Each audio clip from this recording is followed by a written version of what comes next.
And I am says now it is live to Facebook, so I will say hi, hello. This is Eric at the Ultramarathon Mindset page, and we are having a live broadcast, a live event tonight, and I have a special guest, and we'll be bringing her on in just a minute. But give me a second because I want to try to see if I will have to probably wait because I want to be able to have comments that will come in, and so I'll monitoring them on another screen, and that is something that I'm going to have to wait because it's not showing on my page yet. Hopefully it will come up. I will probably have to let my guest Abby talk a little bit and distract myself and see if I can see the feed coming in because I'd like to be able to have people ask questions if they want. So anyway, I have a Abby's real name is Catherine Ivy. We met on Facebook. She is an ultramarathon runner and she ran the Outlaw 100 just a couple of months ago, and I had the honor of pacing her, and so that she has a great, I think, an interesting story to tell, and so I'm going to bring her on and just say. So now I've got Abby on with me, and just to start out, since I met you on Facebook, and you were looking for a pacer to help you at the Outlaw 100, and on Facebook your name is Catherine Ivy, and when I showed up and I asked for you by name, nobody knew who you were. So could you tell me Nope. tell me how that works? Okay, so I have a trail name, as a lot of runners do, and I got a trail name on the trail while running. And although my name is Catherine Ivy, my trail name is Abby, and when I started in the trail community, my running partner who gave me this name just flat out introduced me as Abby.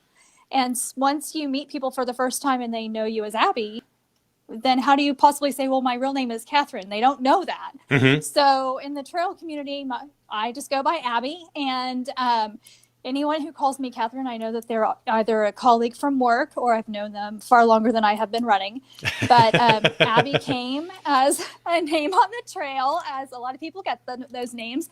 And endearingly, it was given. And so I claim it and go on from there. So I did meet you, though, on Facebook in the trail community. I was looking for pacers, and you graciously jumped up and said, I'll do it. I'll run 20 miles in the backyards of Oklahoma in the woods. And you came down and saw 20 beautiful miles out at the Outlaw course. And I Yes. thank you for coming. And it's not an easy course out there. No, it is. It is not. And I know that part of the reason that I wanted to go there was because I'd kind of heard how tough of a course it was, and I thought, well, it's close enough. Maybe that's something I would like to run sometime. And then that was kind of in the back of my mind. And then when you popped up and says you're looking for a pacer, I says, well, hey, this would be great. I could run the course, see what it's like, and see if it's something that I'd like to run 100 miles on. And I've when I got done, I thought, the 20 miles was fine. It was fine for me. And That was plenty. that was Plus, you plenty. never saw the course in the daylight. No, I never You saw saw it all at dark. It was dark when we started, and we ran all night. And I remember what your goal when you wrote when we were talking about it before the race. Your goal was that the lap that you did with me, that you were hoping to do in 10 hours, and we ended up and I thought that was doable because that was one of the things I wanted to make sure is that we were evenly enough paced that I wasn't going to slow you down. And Right. when you said 10 hours, I said, I think I can do that in under 10. And we ended up doing it 9 hours. I was pleased Right. that we got that done. But it was a very tough course. It was very wet that night, and there was just some challenge and a lot of hills and a lot of rocks. Because Right, because you usually think, okay, gosh, 2 miles an hour, I can do that. That seems so easy. Like anyone should be able to do 30-minute miles. Mm-hmm. And then when you get out there and you see that elevation and the rocks and the roots and the creek crossings, it's a whole different 30-minute miles out there. It is. It'll serve you all you want, for sure. It is. So anyway, that's kind of the. I'm glad you came. Yeah, That was how we met. that was how we met, and it was a lot of fun because we and what I didn't introduce having guests on, and the thing that we're doing here on Facebook Live, I want to kind of call it trail talk, because what happens for most trail runners is that if you're running with somebody, you start a conversation and you're together for however many hours you're out there. Usually it's multiple hours. And so the conversation kind of flows with the trails and goes, and you end up talking about things that were sometimes unexpected. And most of us trail runners are not, we're pretty frank and open about a lot of things just because of being out there in the woods. And so that's kind of what I would like for this conversation, is just what would happen is if we strapped on some hydration packs and headed out into the woods and started talking as we run. For people who haven't met you before, Abby, give a little bit of background about when did you start running? I mean, and what's your history of running and trail running, and give us a little bit of background about who you are. Okay. So I'm an attorney by trade, and then I started running back in 2009 when I decided that I wanted to climb in the Himalaya, and I did my running as my conditioning so that I could pass my fitness tests to climb. And I climbed in 2009 and started road running. And then in 2013, I decided I wanted to do one of the 7 summits and climb in Aconcagua.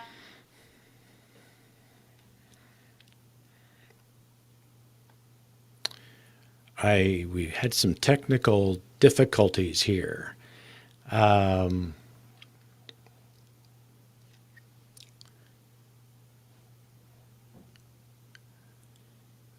have to give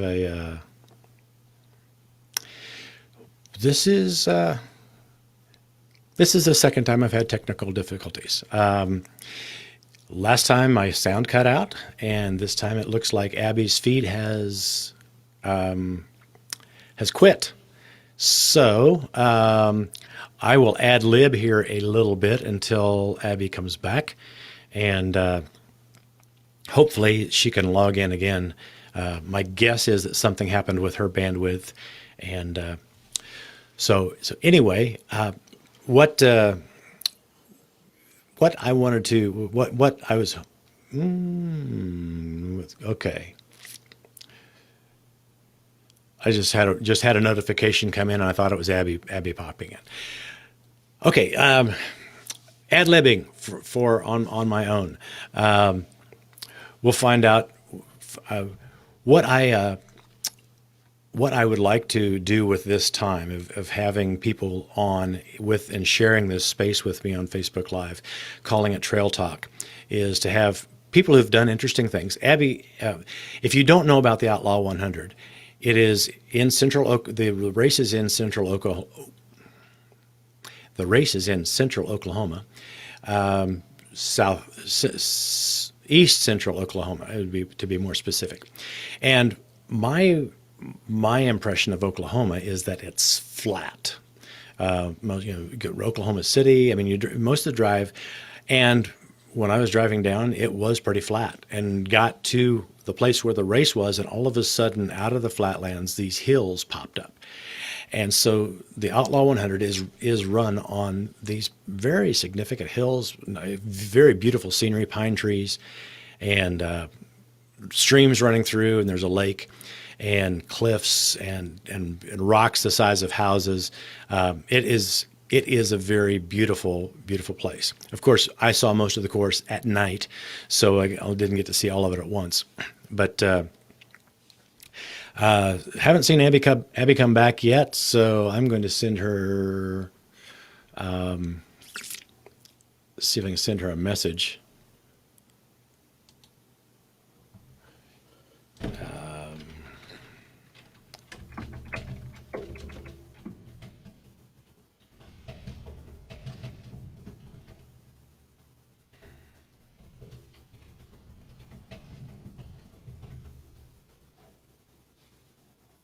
Okay, message is sent. I'll see if I can, see if because I thought she should have been able to come back by now. Anyway, Outlaw 100. The course is designed to be a very, very tough course, and most of the time, in the Midwest, we don't have mountains, but this course has a lot of elevation, and the 100-mile course, I believe there's a pretty generous cutoff, over 40 hours, because I think Abby's run took her to 40 hours and some change, was what I'll have to ask her when she comes back. They also have a 135-mile option on the same course, and that's a lot tougher cutoffs. But so running 100 miles in 40 hours is that kind of for anybody who's run 100 miles. A lot of 100-mile races have a 30-hour cutoff. But for somebody who's in really good shape, to have to take 40 hours to cover the 100 miles on a trail, it says that that's a pretty tough trail course. So it's not for the faint of heart. And so since Abby had completed that and done the miles, okay, she says she's trying to get back on. So if I can't get her back on, I may have to reset and kill this live and try again. But we'll see. Technical issues have been kind of my problem with trying to do this. I've wanted to do this interview or sharing the screen or storytelling, the trail talk, for quite a long time, and if I can't find a stable platform, I'm going to be very disappointed. So, okay, we'll try this again. Can you hear me, Abby? I cannot hear you.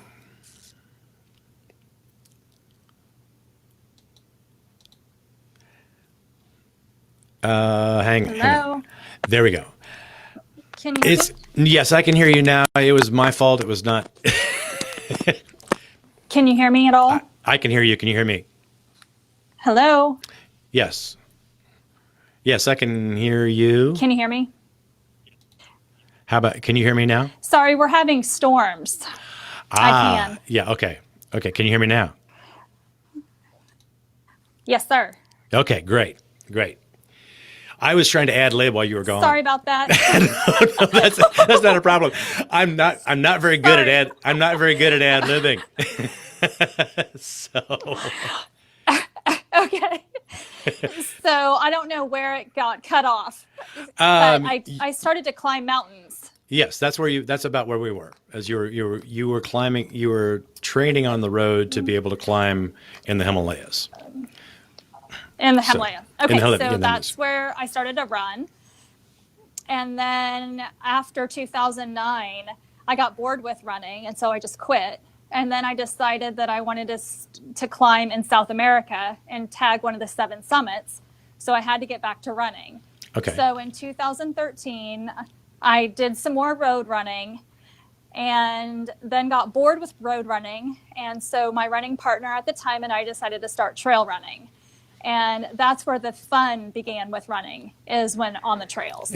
And there's just no more fun. Road running's fun, but trail running is really fun. And it's a whole different community, and it just is, that's just where my passion is right now, is on the trails. So what is the difference in the community? What's your observation? Without making the road runners really upset. Can we say that? So, No. yeah. Oh no. I mean, road runners are great runners, and they're fast, and I'm not saying trail runners aren't fast, but you can get a lot of speed on the road. Right. And on trails, it seems to be that for me, even if, because I'm a back of the packer runner, and on the trails, at least if the aid stations are closed down and there's not a finish line, the trees are still beautiful. And, if the crowds are gone, the trees are still standing by the time I get there. And so road racing is great, but the trail community is just a little bit different, just because of the elements. And being out in nature and things like that just provides a little bit of a different view.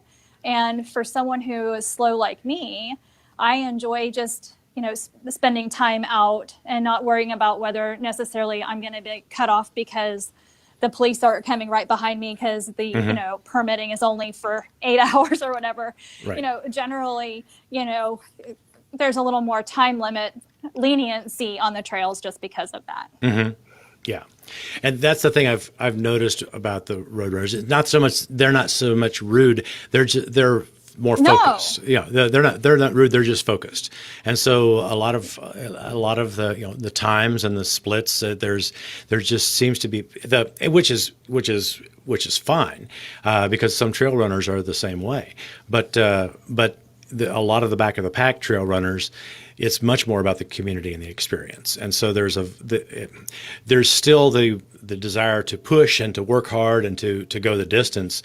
But if you're one of the last people across, I found out that the DFL, dead flat last, is that's not a bad thing. there are a lot of people who oh no, that's me. Yeah. So have you finished DFL in any races? I can't even tell you how many. Okay. But I mean, of course. And as long as I finish, I don't care where I finish. Sure, it's nice to have a first, second, third place finish every once in a while, but my goal is always just to finish and to have a good time. Yeah. And I'm that way as well. And I know a lot of trail runners are that way. The idea is to get the distance in, to see if you can go the distance, if you can survive and cover that and not have to drop out. That's what I've found, especially with trail runners. And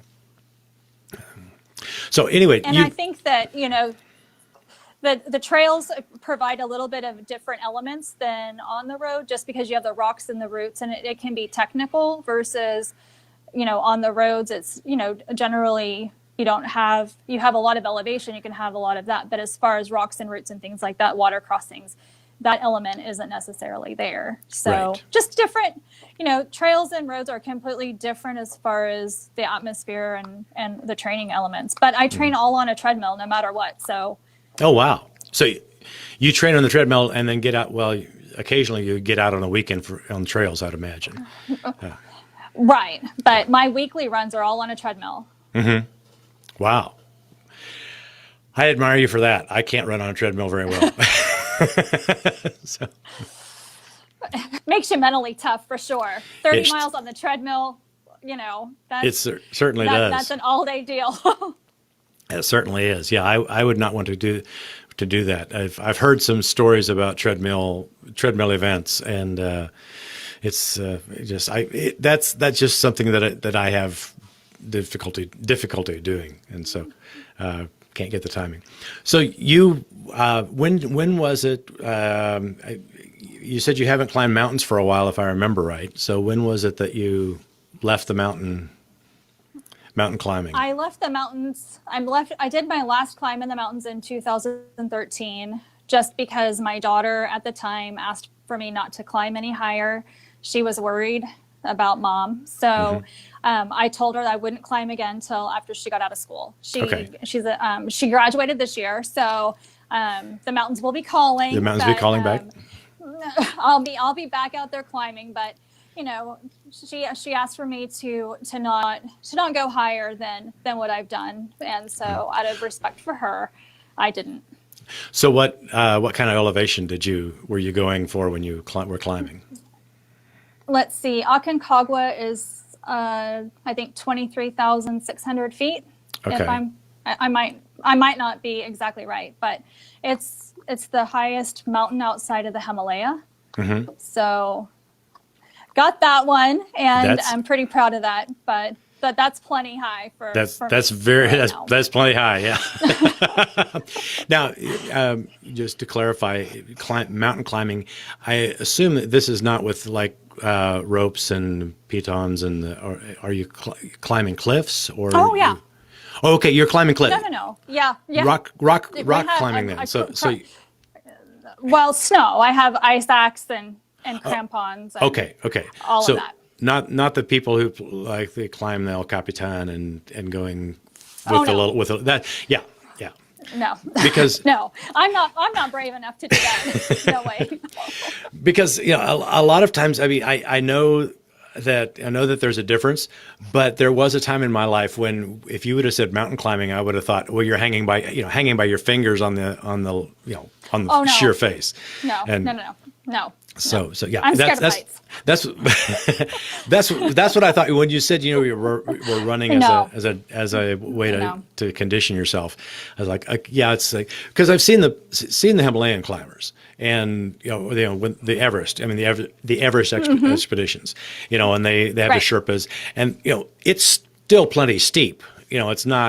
It's nothing to sneeze at, but it's not hanging from your fingernails, and so. No. Give me an ice axe and some crampons. I'm good to go. Yeah. Hanging off of a cliff? No, thank you. No, Yeah. I don't want anything to do with that.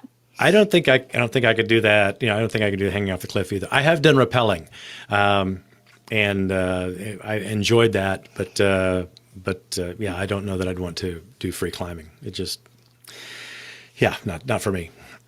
So tell me about your trail running career. What are some of the things you've run, and what led you to take on the Outlaw? Okay, so really great friends who thought that it would be a great idea, and somehow I drank the Kool-Aid and did the Outlaw. But let's see. I did. So Outlaw was my 600 miler. And my first 100 miler attempt was at Pumpkin Holler, and I DNF'd there at mile 72.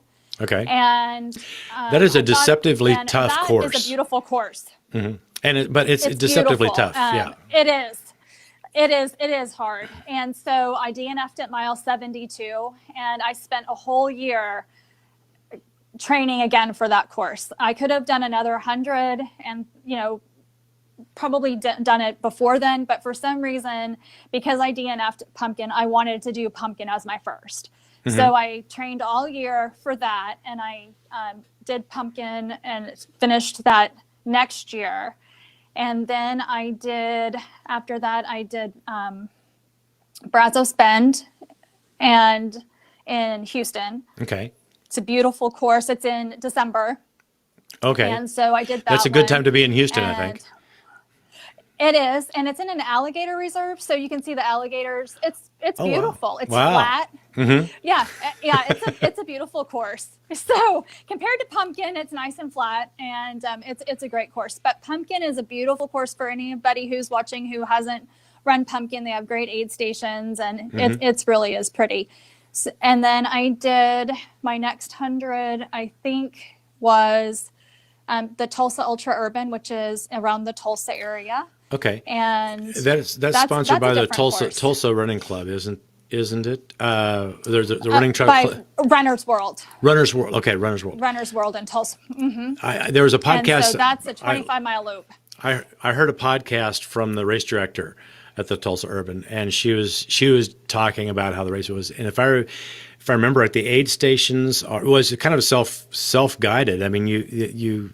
Well, not yes. I mean, there's no. It's run in the city, and the aid stations are quick trip convenience stores. Is that the one I'm thinking of? Yes. Okay. Yes. So it's a 25-mile loop in Tulsa, and so on the streets. That one, and on the streets, yeah. And it was in I want to say like September or October. I can't remember exactly when it's held, but I did that one, and then I did. let's see, I've done Tunnel Hill in Illinois. Okay. Mm-hmm. And that's a beautiful 100-miler for someone who likes, it's like a rails to trails. Mm-hmm. It's a beautiful course. It is a beautiful course. And then I did again Brazos Bend 3 weeks or 4 weeks after that, and had a stress fracture. So I was out for Outlaw last year, and I had planned to do Outlaw in the inaugural year in 2019, but I was out due to stress fracture. And so I worked an aid station, which I would tell everyone, please volunteer your time. If you guys, these races and these runners can't get to the end without volunteers at aid stations and pacers and things like that. And then I spent a whole year training again for Outlaw. And that's the only 100 that I did all last year. Okay. So out with the stress fracture. So yeah, you were focused on training for that, and then Outlaw was in February. So that's February. February, right? Yeah, and so going into so you said Outlaw. Going back through, you had not run Outlaw before, right? That was your first time. Right. I hadn't done that, and thank goodness that I had all year to prepare, because the race director's mom and I are dear friends, and we spent from August until February on the trails learning the course. And so by the time I got out to Outlaw, I had run almost 200 miles out there in training runs. Okay. So I knew what was coming. Yes. I knew what that course was about to serve on a platter.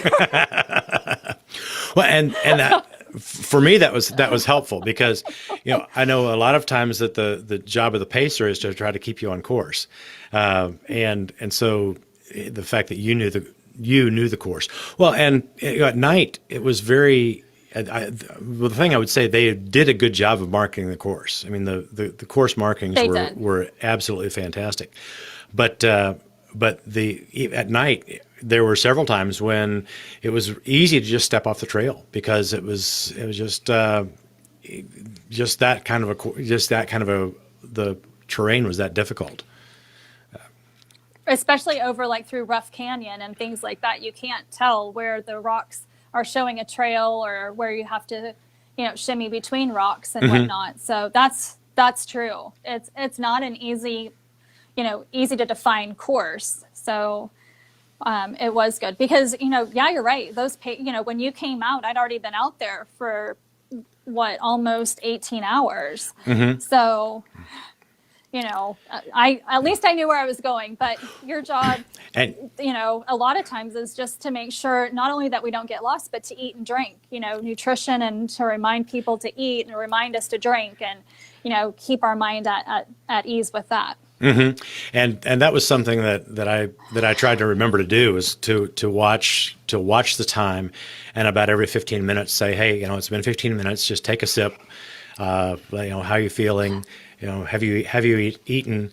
And so tell me how you did. I mean, we were going through the night, and I know some of your ups and downs, but can you describe kind of some of the emotions and challenges that you went through, because you did really well. You did the first. It's a 20-mile loop, right? You did the first two loops, and you did a pretty fast time for both of those during the daylight hours, and then came in and right. So yeah. But then at night, that you were kind of starting to get a little bit tired. Tell how that went for you. So I did, I met with my 3 pacers, and one whom I knew, but the other 2, Eric and Jackie Beth, I hadn't met. And so we had formed a group on Facebook to chat about kind of my goals. And since I had been on the course and kind of knew the terrain, my goal was to do the first 2 loops between 13 and 14 hours. And then my goal was to do the 3rd loop in 10 with you. And then I had hoped during the daylight that I could pick up to an 8-hour pace during the day, and then 9 hours for the last loop. Mm-hmm. And so my first 2 loops, I was on target, a little bit faster than target pace, which was great. I think we left an hour earlier than what I had anticipated. And so then through the night, I was pretty fired up, because I knew that I still had a long way to go. But 2, 3 a.m., I start to kind of think, gosh, am I on pace? Where am I at nutritionally? Am I behind? So I asked all of my pacers graciously, please remind me to drink it every 15 minutes, even if it's just a sip. I just need something. And then every hour, please help, remind me to eat. And so, when I had someone, like when you came on, I turned that job over to you. And I was like, can you please remind me? Because at that point, after being on the trail, after 15, 16 hours, whether it was 15 minutes or 28 minutes, I had no idea, just because at that point I turned that part of my brain off. I was like, okay, I can have someone who's conscious and aware to help me get through this. And then, I also ran with my friend Christine, which, you guys helped pace her as well. And she and I and Cheryl have done a lot of hundreds together. So middle of the night, we tend to sing, anything to keep our minds busy. That was fun. I enjoyed the singing. A little bit. We're terrible. Christina, if she's listening, she will agree. We are terrible, but we have a good time. Father Abraham, bingo, all the Sunday school songs, we try. Now, Father Abraham, you and I tried with Christine, and going up the hills, it made it a little harder because we couldn't do the hand motions and turn around and stuff. But the point is just to keep your mind busy and off of the, next step. And so we try to do that. So after I hit mile 60 with you, we came in the morning. It was daylight, if I remember. It was just starting to get daylight. Just starting to get right? Daylight. Yeah. Yeah, the sun wasn't really up, but you could kind of see. It was one of those. It's just that kind of the light that just still pretty dark, but it's starting to get enough light. You could make your way without a flashlight, which is always great. So after someone, or I always think when the sun comes up, it's a whole new day. Even though you might have been on the course for 24 hours, you get your renewed energy. The sun's up. Your body is back to thinking that it's daylight. It's time to keep going. And so for me to get through the day, we had my next pacer, Brian Heaton, who has a trail name of Gilligan. And so I'll let Gilligan tell his own trail name story. That was a good how he got that name. So so he has that. So that day, during the day, was a good, we had a good 8-9 hours in daylight, which was great. And Jackie Beth she had come from Kansas, and she had met me at all of the aid stations, and she was a great person to really help watch how I was doing. And then Michelle Bates and my coach, Mike Reeves, they were also at the start-finish aid stations. And so they were watching, to see what I could eat and drink or whatever. So that worked out. So during the day was great. Then I picked up Jackie Beth, and I can't remember exactly what time I picked. We met with her. I was thinking maybe it was about 4 in the afternoon, 3 or 4 in the afternoon. And we were out for about 9.5, 10 hours. And my goal was to finish at midnight, and we finished at 12:20 Monday morning. Okay. So I was only off by 20 minutes. That's really a pretty good achievement to hit it that close, especially for the kind of as tough as the course was.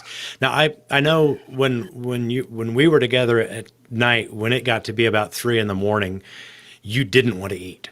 In fact, no. that was a was a struggle. And a drink. And so, I kept saying and we were having an argument as we went along. It's like, you got to find something to get in you because. And I'm like, I don't want it. I don't want to eat. I don't want to eat. Nothing tastes good. I don't want it. So having gone through that, I know that you got into the aid station and had other pacers. Were you able to actually eat? Did that feeling come back like you were able to eat, or was that still a continuing struggle for you? As the daylight came, it was a little bit easier because my body naturally knew, it's breakfast time. It's time, it's lunchtime. The nighttime I struggled to eat because my body just doesn't think, hey, look, we're supposed to be asleep. We're not supposed to be out marching around and, doing this nonsense.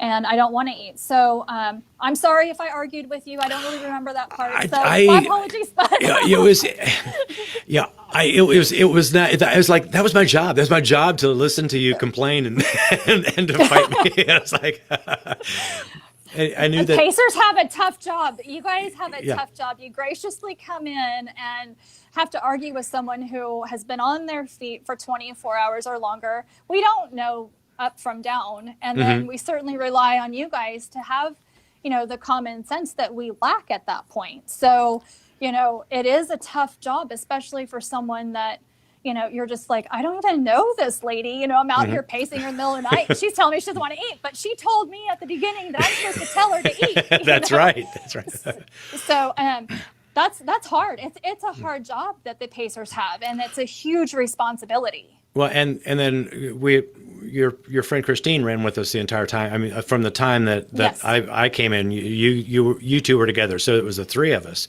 And I know there was a point we were probably only 3 miles from the start finish line, where you'd get resupplied and pick up your next pacer.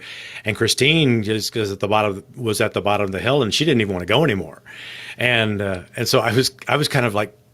It's like, well, Christine's your friend, and so but you were 100 yards ahead. I'm like, come on, Christine, we need to get going, and she didn't want to eat either, and so yeah, but I mean, I loved the whole challenge of it. It was that was my first time of being a pacer, and in two other events, I had my first attempt at 100 miles. I had a very experienced pacers with me, and they were great. And I did a DNF on that just because of thunderstorms. And then I was at the Pumpkin Holler, and I had pacers who had never paced before. They'd never crewed, they'd never paced before, and so, but they did a super job of that. So I kind of had been there and known what I needed from what pacers, what I needed as a runner, and so it was fairly easy for me to say, well, okay, this is my job. It's my job to listen to you. Right. Right. And nothing's personal. I don't want to eat is not really anything directed towards you. It's just, I don't want to eat right now. I'm not hungry. And, part of it is that when you get to that point, your body doesn't want to eat, but you still need to put calories in, because by the time we were done, I still had 40 miles to go. And if you get behind on your nutrition and on your hydration, you can't catch up very easily. It's hard to do that. So I think, I'd say, well, I took a bite. And you're like, okay, fine, you took a bite. Great. I'm not going to argue. At least you got something in. I'll take that as a win, at this point. So, but the nighttime I do struggle. And Christine and I had decided at the beginning of the race, she had intended to run the 135, but she made the tough decision to go ahead and just do the 100, which I say just. I mean, for me, that was massive. And so so we did the 100 together, and we had run, I think, 300 or 400 milers from start to finish together. So, it was very comfortable for us to have that camaraderie. We do train some together, and we're good friends. And so, it was easy for us to start and stick together. And so even though sometimes I was ahead of her at this race, we did Brazos Bend, and I had a stress fracture, and I carried my shoe for 5 miles behind her, and she'd say, "Come on, Abby, let's go." And I'm like, okay, and so, it was, we do have a good time on the trails together. And also, Cheryl Castle, she also runs with us. So the three of us tend to do hundreds together and can work and feed off of each other. So it works well when you can find a good group of people and then have great pacers willing to come in there and sacrifice their time and their energy to just selflessly give of themselves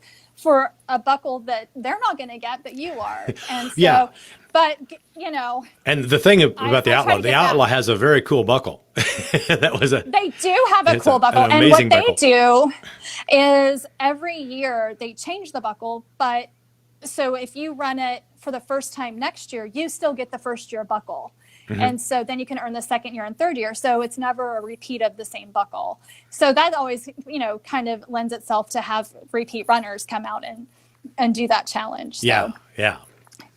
And next year we're going to do a relay team. We all decided that the 100 miles was plenty, so we're going to go back to a 20-mile loop. We're going to pace Jackie Beth with hers. Okay, and then that's right. Jackie Beth, who paced you for the last lap, is doing her first 100 there next year. So, and yes, she decided she was going to do it. So we're going to pace her through that and give back. Also, we'll be volunteering at the aid station as well. So it's our turn to return the favor to the other runners. Yeah. Well, I have, Brenda and I have a vacation scheduled next year during the time when that will happen. But in 2 years, I never say never to anything. So, in 2 years, I might. Oh, do it. Do it. I'll pace you. I'd love it. I would love it. Yeah. But it's different. The way the course is laid out, it is, it's challenging. I mean, there's places where, I know there are people who run it. I mean, there was a guy who passed us who was power hiking and just, was really going at it. And I thought it's just amazing that he was able to maintain that speed for that rough of a course. But that's he the thing. might have just started. That's going to be the story. He was probably a relayer. He was a relayer. That's my story. That's I never thought of that. That's good. That's good. So what is on your? That course is hard, though. It is hard, and that's the mindset for running that. I mean, the strategy for running that is different than most courses. I mean, if thinking of just because so much of it is technical. There's rocks, there's roots, there's hills, and for those of us who are back of the pack runners normally. You get to the top of a hill, or you get to there's so much wear and tear of going up and down and over roots that the runnable spots are hard to run. Especially, I mean, you probably did more of that your first two loops.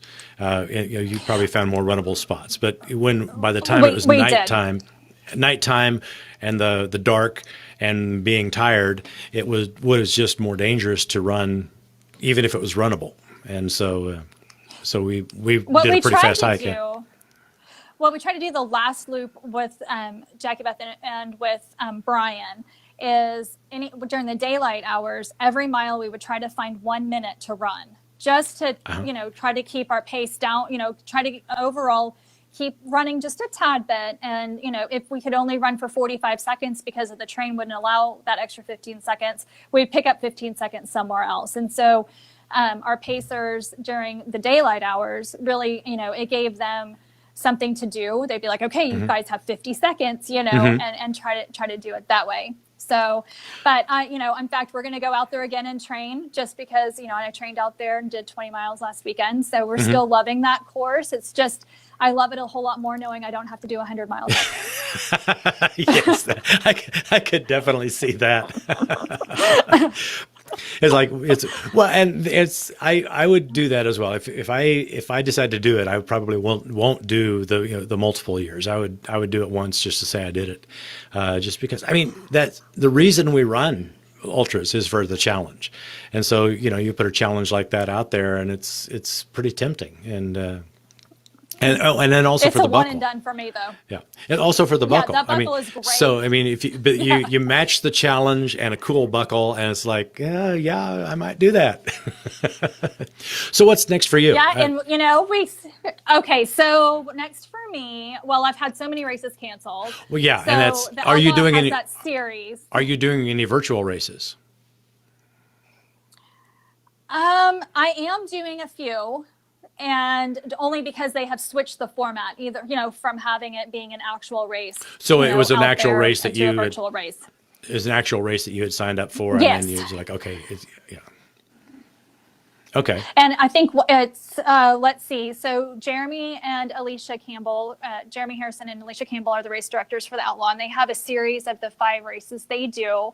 And so the race that they have in April. Right. The race that they have for this coming weekend was canceled, and that's 100 kilometers. So I will get in, do that one virtually. Okay. And I think the next race I have is Flower Moon, which is also one of their races, and that's a 50 miler in May.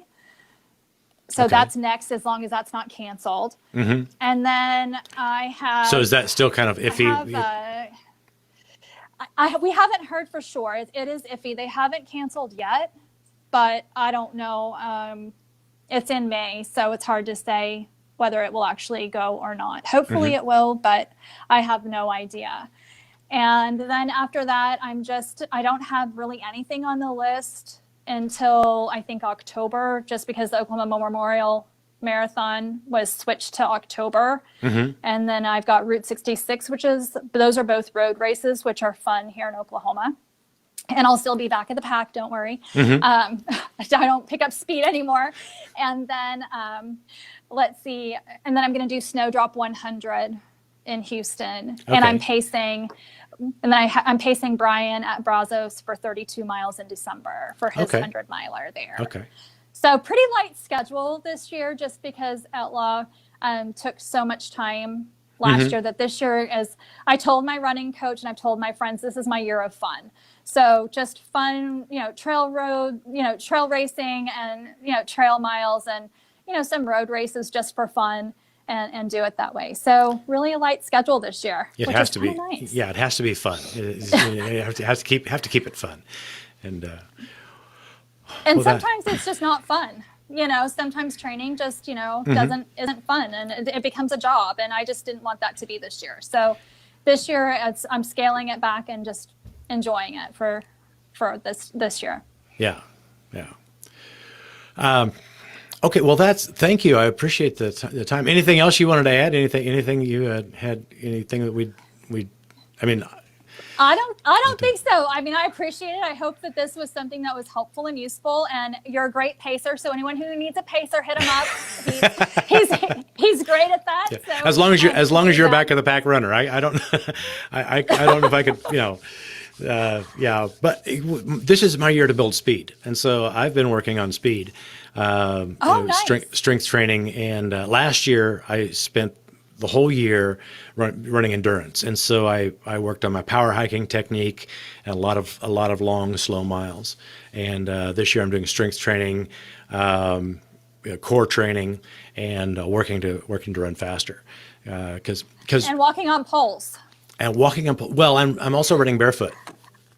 Yes, you are. And so, I saw that too. So that's the pole. The walking on poles is part of the barefoot, the thing with being barefoot to help strengthen my feet.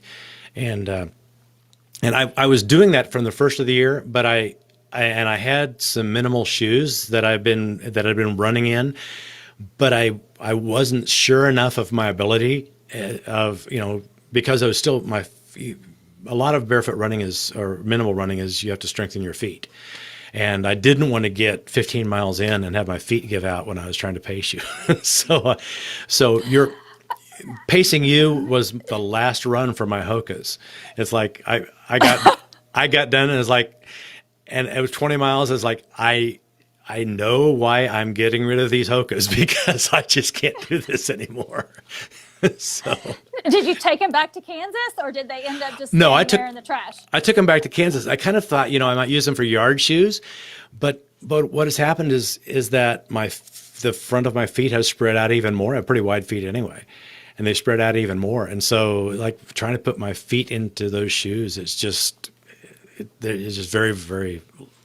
It's like no. They still have some miles left in them, but I probably won't be on my feet. But I had planned on the reason I was working on speed, I was wanting to run the Javelina, and that has a 30-hour cutoff. The elevation isn't bad. It's technical in some spots and it's pretty rocky, but a 30-hour cutoff, that's a pretty fast pace for me. And so I really tended to was looking at races that had 32 hours. And so that's kind of where I was at if I was looking for 100. But I thought, the Javelina sounds fun. And so I've been training for that, but now with all of the stuff that's happened, I'm sure we should be able to travel by the time that rolls around in October. But with all the other stuff, I don't know. I don't know if it will fit into our schedule or plans anymore. So I am going to do the Hawk 100 because that was my DNF last year. In Lawrence, Kansas, and that's You got to go back and tag it. Got to go back and tag it, and so I'm confident for that to get that done. But no, I have been working on speed as well as running barefoot, and so yeah, that's been fun. But well, thank you so much for talking with me. I've appreciated this, and thank you. Looking forward. If you decide to come up and run in Kansas, I would love to run with you again. Let's do it, and let's get some miles and get something done. I may get back down to Oklahoma again sometime. One of the other races in the. I know if they're still virtual, may skip it this year, but I might be back down there spring of next year and run with you for some of those. So. Yeah, that would be great. Love to see you. Yeah. Well, thank you so much, and I can't. Thank you. Yeah, I'm gonna switch back over to just me, and Okay. you'll still hear me. You'll still hear me, but so thanks a lot again. I appreciate it. Thank you. All right. Take care. Well, I hope you have enjoyed this time and this. And now it's a second edition of the show called Trail Talk. At some point, I'm going to have like a fancy header and like down here on the bottom, and have a nice little graphic. I'm gonna have some bells and whistles. I'm still trying to figure out how to make that work. And as you can see, dealing with technical issues. It's a learning curve, but I'd love to hear your feedback, and I've kind of been watching. I had hoped that I would have some time, I'd have the ability to see comments if anybody saw this live, and I maybe no one saw it live, but maybe my whole thing for looking at comments isn't working, so I'll have to go back and check that. But if you're seeing this on replay, I'd love to hear your comments. Love to hear from you, what you think of this format, what you think. And if you're seeing this on replay, please give me some feedback about the format, and if there's something that's of interest to you that would be helpful for you. And if you know somebody who has an amazing story or has some sort of running related skill, running related story, or something that would be helpful for all of us here who are runners, who are interested in running, and again, this is the ultramarathon mindset, but the ultramarathon mindset doesn't necessarily apply to just ultramarathon runners. And sorry, I'm distracted. It looked like I thought somebody was actually leaving a comment, but it was a different pop-up. And so I don't know if maybe I'm still showing up on Catherine's feed, but according to what I can see here, it looks like everything's working the way it's supposed to. So I'm going to keep talking. The ultramarathon mindset, it is specific to runners and any distance, because if you're sitting on the couch and you decide you want to run a 5K, you need the same kind of mindset that the ultramarathon runners have to get yourself off the couch and to run a 5K. If you want to run farther, if you're running 5Ks and you decide you want to go up and work your way up to a half marathon, it's the same kind of mindset, the same kind of motivation. We all face a lot of the same self-talk, the same issues that we have to do mentally to convince ourselves to push our limits. Ultramarathon mindset is about pushing limits. Yes, we talk about, I'm an ultramarathon runner. I know a lot of ultramarathon runners. We're going to be talking about running crazy long distances. But if you're a runner, and if you're a runner, you are, okay. Okay, I'm sorry. I'm getting distracted by messages popping up here. I think they may be old messages. If you're a runner and any distance, and being a runner doesn't necessarily mean you run all the time. I still walk. If it's an uphill and I'm out there and I've only gone a half a mile and it goes uphill, I may stop and walk. Running is about covering the distance and pushing yourself to be the best you can be, to be healthy, to push your limits and test yourself and see what you've got. That's what an ultramarathon mindset is. It's not about the distance. Yes, ultramarathon is running farther than a marathon, and I'm going to be talking to people who've done some impressive challenges. But if you're not there yet, and quite frankly, I have a lot of friends who are trail runners who have no interest in running any farther than about 50K. And it's like, but we're runners and we're ultramarathon runners. That's the mindset. So if you don't, I'm saying all of this to try to say, don't feel intimidated by the word ultramarathon. If you're a runner and if you're trying to be the best you can be and see how far you can go, this is the place for you. The ultramarathon mindset applies to all of us. And some of my pacers who paced me on my 100 miles, all of them said, I have no desire to run 100 miles. But I'm so grateful that they were willing to come out and run 20 miles with me. And they were great encouragement. And that's what this place is about, is for runners, and if you're just even marginally interested in running and want to push yourself and to become the best version of yourself. The ultramarathon mindset can help you. Thanks for watching this. And like I said, please leave me a comment and tell me what you'd like to, what would be helpful for you. And if you know somebody who might be a good fit as a guest, I'd be glad to talk with them. If there's a topic that you're interested in that I haven't gotten around to covering, or maybe not on my radar, I'd love to hear that too. I want this page to be about you and for all of us as runners. Thanks again for watching. And again, I'll have an ending that's probably a little bit better and a little bit smoother, and with a little bit of fancy graphics at some point. But this is the second time I've done this, and so it's going to get better from here as we work the bugs out. Thanks again for watching. I'll see you next time.